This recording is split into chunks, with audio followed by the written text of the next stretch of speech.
Même si l'accord de Brexit a été négocié par Boris Johnson avec l'Union européenne, c'était au tour cette semaine des députés européens d'approuver ce texte qui décidera des modalités de sortie du Royaume-Uni. Mais pour le chercheur Alan Wager, spécialiste des politiques européennes, ce vote n'était qu'une formalité.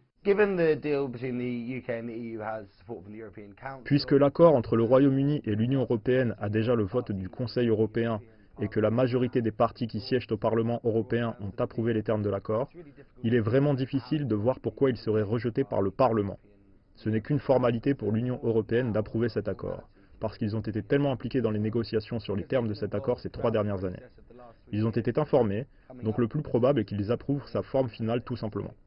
Je pense que beaucoup de monde au Parlement européen est impatient que le Brexit ait lieu pour qu'on puisse se concentrer sur les autres priorités économiques et sociales majeures de l'Union européenne. Le Royaume-Uni était déjà assuré de quitter l'Union européenne le 31 janvier. Le député européen Nigel Farage, chef de file des eurosceptiques britanniques, préparait d'ailleurs son départ de Bruxelles avant même que le vote ait lieu. Nous y sommes. Comme vous le voyez, nous nous organisons. J'ai été ici pendant un long moment. C'est ma 4e décennie au Parlement européen.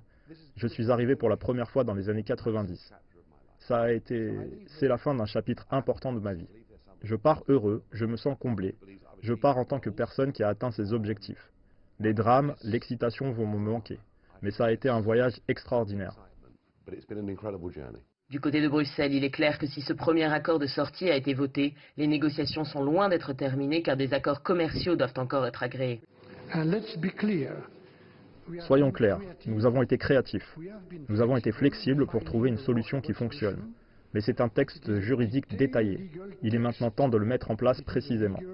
L'accord de retrait doit être appliqué avec rigueur et discipline par tout le monde. Il ne peut pas être rouvert sous couvert de mise en place.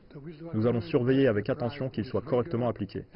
Il n'est pas encore clair pour moi si en quittant l'Union européenne et le marché unique, le Royaume-Uni fait également le choix de quitter le modèle sociétal et les régulations de l'Europe. C'est la question clé à laquelle nous attendons une réponse, car cette réponse sera lors des négociations la clé de notre relation future.